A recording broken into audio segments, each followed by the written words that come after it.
Hello everyone, I am doctor Imran Khan and you are watching hello dot. आज हम जानेंगे कि डायबिटीज क्या होता है। Diabetes Uh, yeah. Uh. जिसे शुगर भी कहा जाता है, ऐसा क्या है कि ये इतना कॉमन होता जा रहा है और क्या क्या इसके कॉम्प्लिकेशंस हैं, ये सारी चीजें हम आज आपको इस वीडियो में बताएंगे। एक आसान भाषा में जानिए कि शुगर है क्या या डायबिटीज है क्या। तो जो भी चीज हम खाते हैं, जो पेट है वो उसको डाइजेस्ट करना शुरू कर देता है। जो आते हैं वहां से वहां चीजें एब्जॉर्ब होना शुरू होती हैं और वो ब्लड में चली जाती हैं। तो जो सबसे छोटा फॉर्म जो एनर्जी हमें प्रोवाइड करता है वो है ग्लूकोज। तो सिंपली अगर ग्लूकोज हमारे ब्लड में बढ़ जा रहा है और वो किसी काम का नहीं है, सपोज कीजिए कि क्योंकि जो भी ब्लड में ग्लूकोज बढ़ेगा वो कहीं ना कहीं यूटिलाइज होगा हमारी बॉडी में, चाहे वो सेल्स उसको यूज करेंगी या हो सकता है वो लीवर में जाए और वहां पे जाके स्टोर हो जाए। लेकिन अगर ये फॉर्म नहीं हो पा रहा, सपोज कीजिए किसी वजह से ना तो सेल इन्हें ले पा रही हैं अपनी एनर्जी के लिए और ना ही लीवर इसको ले पा रहा है कि उसको स्टोर किया जाए, तो ये एज अ वेस्ट हमारी बॉडी में पड़ा होता है, वो भी हमारे ब्लड में। तो सपोज कीजिए कि अगर मीठा या ग्लूकोज हमारी ब्लड स्ट्रीम में पड़ा हुआ है, तो लोग कहेंगे इससे कोई नुकसान तो नहीं होना चाहिए, इससे तो हमें और एनर्जी मिलनी चाहिए। लेकिन एनर्जी तब मिलेगी जब वो सेल तक पहुंचेगा। लेकिन वो सेल तक पहुंचाने का काम जो करता है वो करता है इंसुलिन। इंसुलिन एक हार्मोन है जो कि पैंक्रियाज से निकलता है। देखिए, दो टाइप के हार्मोन हैं जो इसको बैलेंस करते हैं ग्लूकोज को हमारे ब्लड में। जैसे हमने खाना मान लिया बहुत डिले भी खाया तो हमें एनर्जी रहती है, तो वो कैसे रहती है, हम तो खाना खाएंगे तभी एब्जॉर्ब होगा और ब्लड में आएगा ग्लूकोज, लेकिन हमारी एनर्जी बाद में भी मिलती रहती है। तो उसमें दो हार्मोन काम करते हैं, एक तो इंसुलिन और दूसरा है ग्लूकागॉन। तो इंसुलिन सिंपली क्या करता है कि ये ब्लड से ग्लूकोज को निकालकर सेल्स तक पहुंचाता है, या लीवर में यही काम लीवर में भी ये करता है कि सिंपली ले जाएगा और ग्लूकोज को चेंज करा देगा ग्लाइकोजन में। तो जब स्टोरेज फॉर्म इसका एक तो लीवर में स्टोरेज करा रहा है तो सिंपली ब्लड में ग्लूकोज का लेवल घट जाएगा, और दूसरा अगर सेल्स को रिक्वायरमेंट है तो यहाँ वहां पे ले जाके ये प्रोवाइड करा देगा ग्लूकोज को सेल्स को। तो आपके ब्लड स्ट्रीम में ग्लूकोज का लेवल नॉर्मल रहेगा। और अब समझिए कि दिक्कत क्या आती है। अगर किसी को डायबिटीज है तो इसमें दिक्कत यही आती है। देखिए, इसमें कई सारे फॉर्म्स हैं। अब सपोज कीजिए सारा काम इंसुलिन का है, तो या तो इंसुलिन बन ही नहीं रहा होगा। पहली चीज है कि या तो इंसुलिन बन ही नहीं रहा आपके पैंक्रियाज से, तो उस केस में क्या होगा कि आपका ग्लूकोज लगातार बढ़ा रहेगा आपके ब्लड स्ट्रीम में।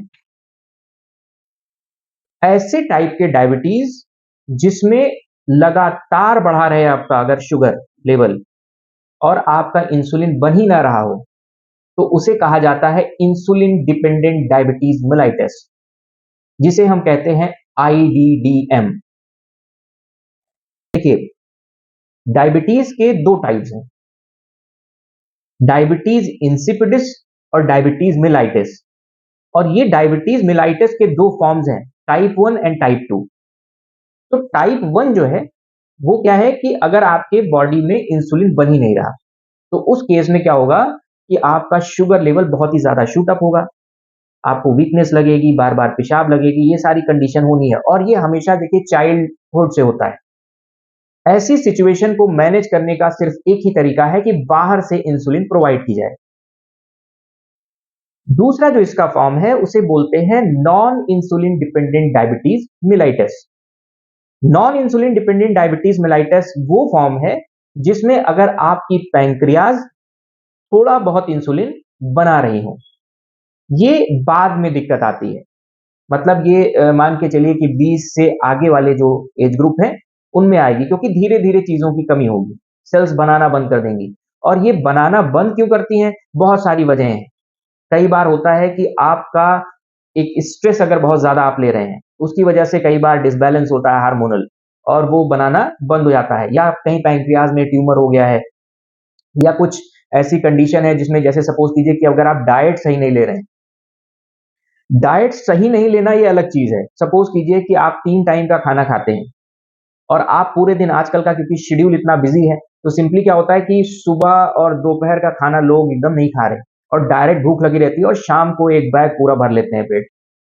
तो एक जो है डिसबैलेंस क्रिएट हो रहा है चीजों में। तो ये मेन वजह है इसकी। तो सिंपली मैं क्या बता रहा था कि non insulin dependent diabetes mellitus, इस केस में क्या होता है जो आजकल बहुत ही कॉमन है, इस केस में क्या है, या तो इंसुलिन आपका कम बन रहा होगा, पैंक्रियाज कम बना रही होंगी, या दूसरा ये फैक्टर है कि इंसुलिन बन रहा है लेकिन जो सेल्स हैं, क्योंकि सेल्स के अंदर एक तरह का जानिए कि ये डोर है, इंसुलिन एक तरह का दरवाजा है, जब ये सेल्स पर लगा रहेगा तभी ग्लूकोज अंदर जाएगा सेल्स के।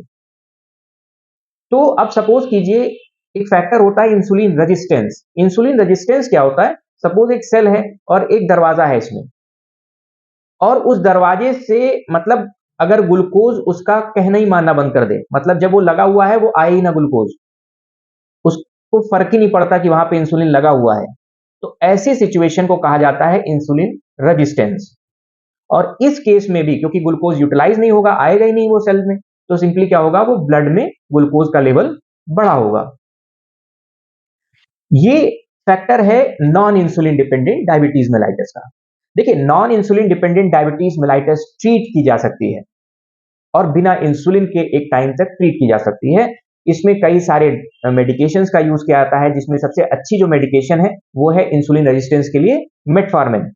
ये सारी चीजें मैं आपको अगली वीडियो में बताऊंगा, लेकिन पहले तो ये। अच्छा, नेक्स्ट और क्या क्या है। पहला जो इसका डिवीजन है डायबिटीज इंसिपिडिस। देखिए, मेन जो डायबिटीज का फॉर्म है वो सिंपली बस डायबिटीज मेलाइटस है। डायबिटीज इंसिपिडस डायबिटीज जैसा है, क्योंकि यहां पर क्या होता है कि यहां पर भी एक हार्मोन की डिफिशियंसी होती है जिसे बोलते हैं एडीएच, या इसी को बोलते हैं एंटी डायबिटिक हार्मोन, या इसी का दूसरा नाम होता है वैसोप्रेसिन। तो इसकी वजह से क्या होगा कि आपके जो बॉडी है उससे फ्लूइड रिलीज नहीं हो पाएगा, और जब फ्लूइड नहीं रिलीज हो पाएगा तो आपकी बॉडी में स्वेलिंग बनी रहेगी जिसे बोलते हैं एडिमा। तो अगर आपकी बॉडी में लगातार स्वेलिंग बनी हुई है तो पॉसिबल है कि आप जो है डायबिटीज इंसिपिडिस के शिकार हैं। इसी का एक और फॉर्म है, कई बार होता है कि प्रेगनेंसी के दौरान, क्योंकि जो ग्लूकोज का इंटेक है वो बहुत ज्यादा चाहिए होता है बच्चे को बनाने के लिए और बच्चे की रिक्वायरमेंट कंप्लीट करने के लिए, तो बॉडी क्या करती है, ग्लूकोज के लेवल को बढ़ा लेती है ब्लड में, जिसका नाम कहा जाता है जेस्टेशनल डायबिटीज या प्रेगनेंसी डायबिटीज। ये एक नॉर्मल फॉर्म है, ये प्रेगनेंसी के बाद ठीक हो जाती है, लेकिन इसमें एक ख्याल रखने वाली बात यह है कि बच्चे को आगे चलकर डायबिटीज का खतरा बहुत ज्यादा बढ़ जाता है। तो इसीलिए अगर किसी को जेस्टेशनल डायबिटीज है तो उस केस में आगे अगर आपको बच्चे को सेहतमंद रखना है तो आप लगातार उसका चेकअप हर 6 महीने साल भर पे कराते रहिए। नेक्स्ट चीज है 3 डायबिटीज। टाइप 3 डायबिटीज भी, ये भी सेम जो है कहीं और हो रही है बॉडी में, ये जो है ये दिमाग से रिलेटेड है।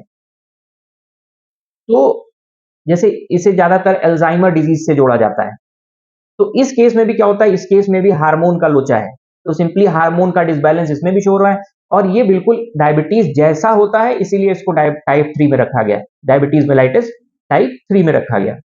जबकि जो मेन डायबिटीज है जो इसकी डेफिनेशन को पूरा करता है वो सिंपली डायबिटीज मेलाइटिस टाइप 1 और टाइप 2 है। अच्छा, इसका मैंने आपको कॉज बता दिया कि इसके जो मेन कॉज हैं वो सिर्फ 3-4 मेन कॉज हैं। वैसे तो अननोन फैक्टर है, बहुत सारी चीजें ऐसी हैं आजकल अभी भी मेडिकल साइंस में जो कि पता ही नहीं है। उसमें से एक ब्लड प्रेशर है जिसका 90% कॉज ही नहीं पता है। इसमें एक डायबिटीज है जिनका जो है कॉज बहुत ज्यादा नोन नहीं है, लेकिन जो कहा जाता है उसमें मेन कॉज यही है कि एक तो स्ट्रेस, आजकल की लाइफ स्ट्रेसफुल है, इसकी वजह से डिसबैलेंस हो रहा है लगातार। आपका जो एक होता है एक स्लीप साइकिल होती है, ये सारी चीजें चेंज हो रही हैं, प्लस आपका खाने का तरीका चेंज हो रहा है। आप खा रहे हैं 3 टाइम खाना है, आप एक ही टाइम खा ले रहे हैं पूरा, ये कहीं ना कहीं बहुत बड़ा फैक्टर है। अच्छा, एक चीज जानिए खाने के ऊपर, बहुत लोग कहते हैं कि मीठा खाते हैं इसलिए डायबिटीज हो रही है। बिल्कुल गलत चीज है ये एक मिथ है, क्योंकि सारी चीजें जो कंट्रोल है वो आपके हार्मोन का है। अगर हार्मोन ठीक से काम नहीं करेगा तो आपको डायबिटीज होगी, और अगर वो ठीक से काम करेगा, आप चाहे कितना भी मीठा खाएं, उसका कोई मैटर नहीं है कि वो डायबिटीज कॉज करेगा। तो इससे बेफिक्र रहें कि आप मीठा खाएंगे तो आपको डायबिटीज हो जाएगी। ये एक तरह का मिथ है।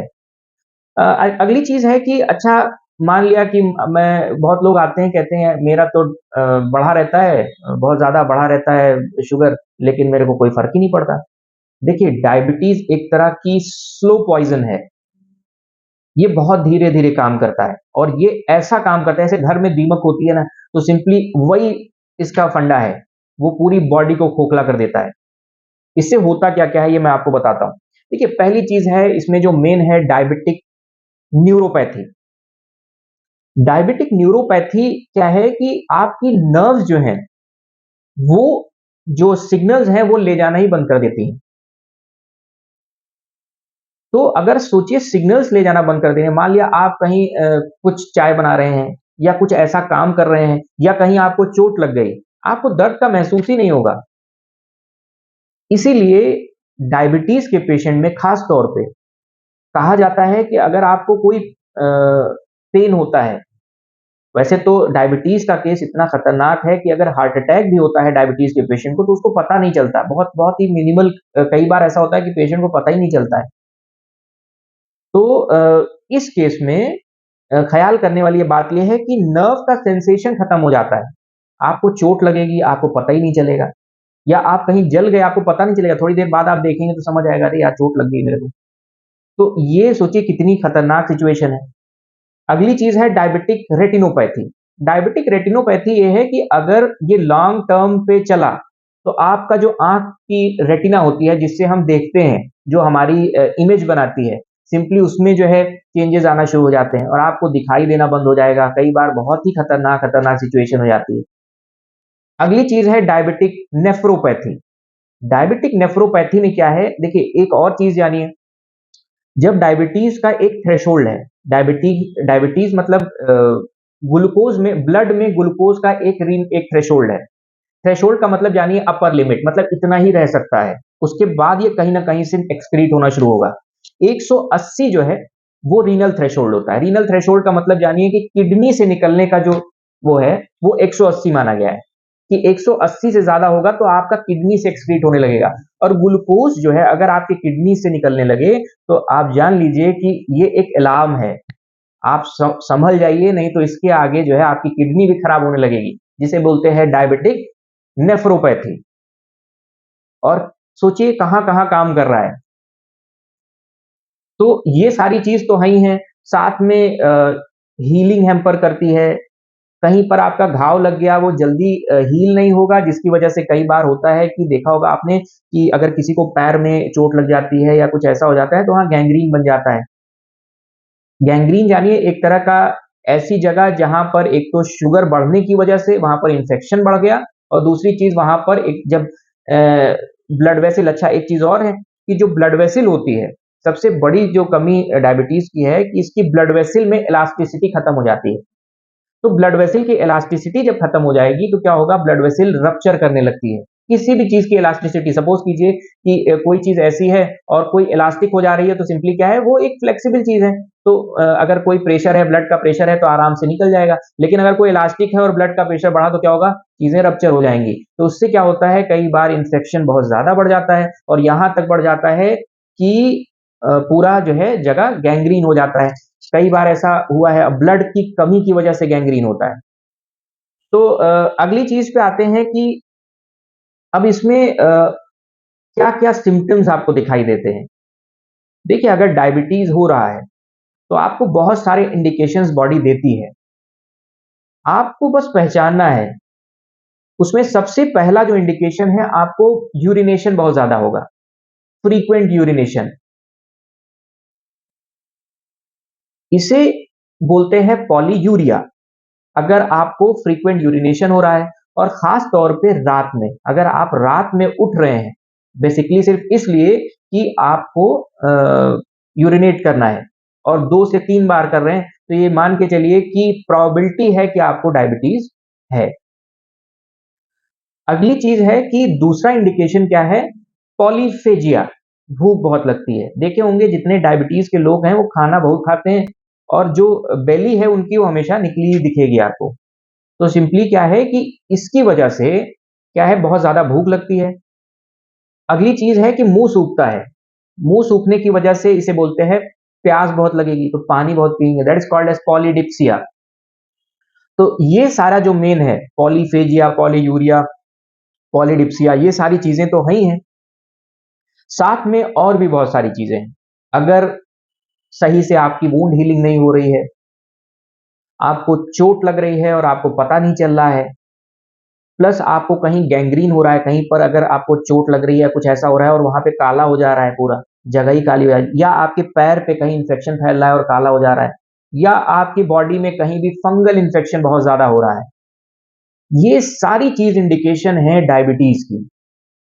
क्योंकि इंफेक्शन वहीं सबसे ज्यादा होगा जहां पर मीठी चीज ज्यादा होगी। तो सिंपली क्या होता है कि आपके एक तो ब्लड में ग्लूकोज बढ़ा हुआ है, तो उससे क्या होगा कि वहां पे इंफेक्शन का खतरा बहुत बड़ा होता है।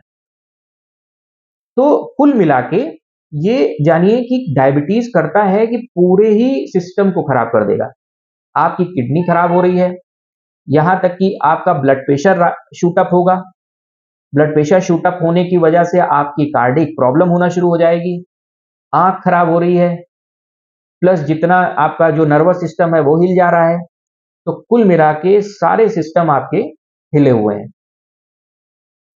तो जो ये चीज कहते हैं कि डॉक्टर साहब मुझे जो है 6 महीना 8 महीने से इतना बड़ा हुआ है, और बहुत ही फक्र से लोग कहते हैं इस चीज को, तो थोड़ा समझ जाइए, क्योंकि ये आपके आगे की लाइफ को बहुत ही बर्बाद करने वाला है। नेक्स्ट वीडियो में बताऊंगा कि इससे इसका क्या रिलेशन है आपके डेंटल या ओरल चीजों पर, दांत पे या आपके मसूड़ों पे, इसका क्या लेना देना है डायबिटीज का।